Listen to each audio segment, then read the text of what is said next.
Marhaban bikoum, bienvenue dans ce nouvel épisode d'apprendre l'arabe avec la Sira. Aujourd'hui, nous allons parler du début de la révélation, lorsque l'ange Jibril alayhi salam est venu voir le prophète alayhi salatu wassalam. C'est parti! Avant de commencer, on va remettre un peu de contexte. Le prophète alayhi salatu wassalam, comme tous les prophètes qu'ont connu l'humanité, il y en a eu 124 000 en tout, n'a jamais adoré autre qu'Allah subhanahu wa ta'ala. Et ce qu'il va faire avant d'être prophète, c'est qu'il va s'isoler, et on va être au mois du Ramadan où il va s'isoler et il va être sur la montagne qu'on appelle Jabal al-Nour. En arabe, Jabal c'est une montagne, au pluriel on va dire Jibal, et Nour c'est la lumière. Il va être sur Jabal al-Nour pour pouvoir réfléchir et méditer. Réfléchir et méditer en arabe. Vous allez entendre le mot tadabbur. Généralement, lorsqu'on va dire tadabbur, on va généralement lier ça dans un contexte religieux à la méditation que l'on va faire sur le Coran.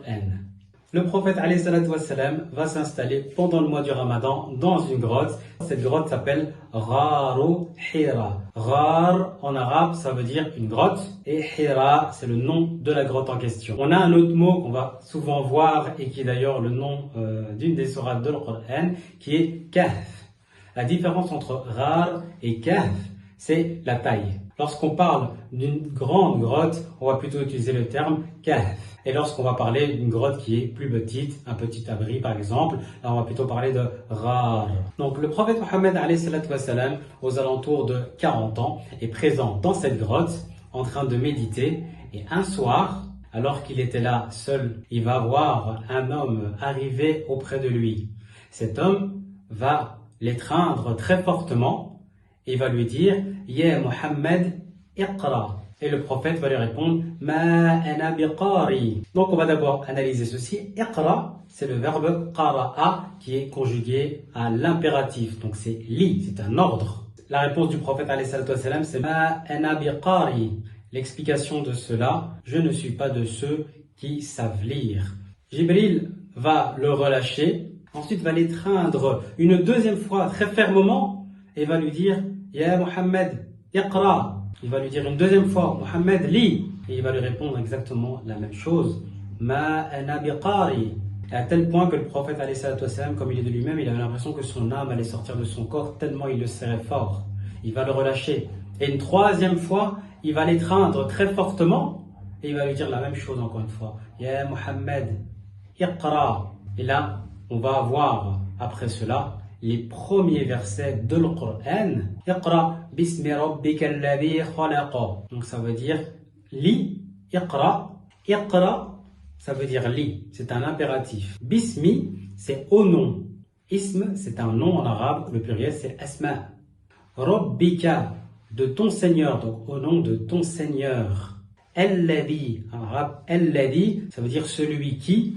Alladhi khalaqa, ça veut dire Alladhi, celui qui khalaqa a créé. Donc lis au nom de ton Seigneur qui a créé. À partir de ce moment-là, le prophète alayhi salatu wassalam a eu ce qu'on appelle an-nubuwwa. Ça veut dire qu'il est devenu prophète. Pour le mot prophète, nabi, ça vient de la racine naba'a qui veut dire informer, annoncer une nouvelle importante. Le prophète alayhi salatu wassalam va être effrayé, va avoir peur, et ce qu'il va faire, c'est qu'il va redescendre à toute vitesse la montagne, Jabal al-Nour, et retourner jusqu'à la Mecque auprès de son épouse. Pour parler de la peur en arabe, on va avoir plusieurs mots. On va voir le mot khawf.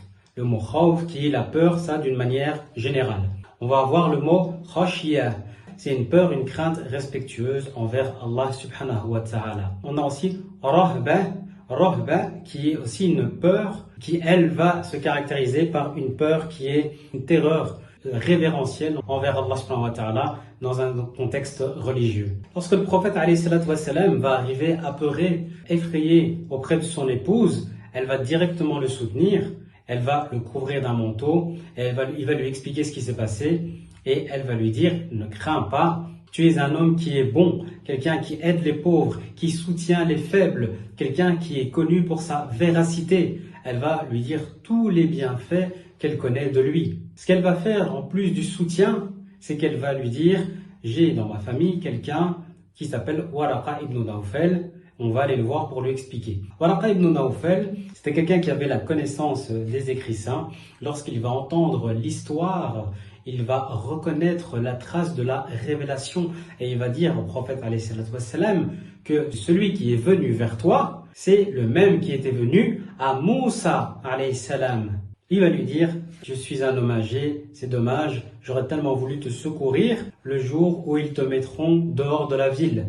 Et là, le prophète alayhi salatu wassalam, qui est un Mécois pur, qui a sa famille à la Mecque, qui fait partie d'un clan respecté, dont la lignée remonte jusqu'à Ibrahim alayhi salam, va être étonné et va dire comment ils me mettront dehors. Et là, Waraqa ibn Nawfal va lui dire, personne n'est venu avec ce message sans qu'il ne se soit fait des ennemis parmi les siens. Donc le prophète alayhi salatu wassalam, qui maintenant a reçu la révélation en arabe qui se dit al-wahi, qui a reçu les premiers versets du Coran, de notre livre, un livre en arabe on va dire al-kitab, au pluriel kutub, va commencer à en parler aux personnes qui lui sont proches. Et parmi ces premières personnes, on va compter donc Khadija radiallahu anha, comme on en a parlé, qui va croire en son message. On va avoir Ali ibn Abi Talib, son cousin, qui vivait avec lui. On va avoir Zayd ibn Haritha, qui vivait aussi avec le prophète alayhi salatu wassalam. Abu Bakr Siddiq, qui est le meilleur ami du prophète alayhi salatu wassalam. Et tous vont adhérer au message de l'islam et croire au prophète Mohammed alayhi salatu wassalam comme étant un prophète. C'est tout pour aujourd'hui. J'espère que ça vous a plu. Et maintenant, on va passer au mot de vocabulaire du jour. Pour le vocabulaire du jour, j'ai pris quelques mots qui sont en lien, des adjectifs qui sont en lien avec l'apprentissage, parce qu'on parlait ici des versets de Iqra, lire, apprendre, qui est quelque chose qui est très important dans notre religion. Alors, je vais vous donner le premier mot. Le premier mot, c'est une personne qui est appliquée, qui est studieuse, qui fait des efforts. On va parler de mujtahid. Au féminin, on va dire mujtahida. On va parler d'une personne intelligente. On va dire zakiyun. Et au féminin, on va dire zakiyatun. Une personne qui est cultivée, qui a beaucoup de culture, on va dire muthaqqafun, muthaqqafatun au féminin. N'oubliez pas les pronoms qu'on avait appris ensemble. Ana, enta, enti, huwa, hiya. Et n'hésitez pas à faire des compliments aux personnes qui s'appliquent dans leurs études autour de vous en leur disant anta dhakiyun, tu es intelligent. Enti dhakiyatun, tu es intelligente. Anta mujtahid, tu es quelqu'un de courageux qui fait des efforts. Enti mujtahida, tu es une personne qui fait des efforts au féminin. Ou bien de dire huwa muthaqqafun, il est cultivé.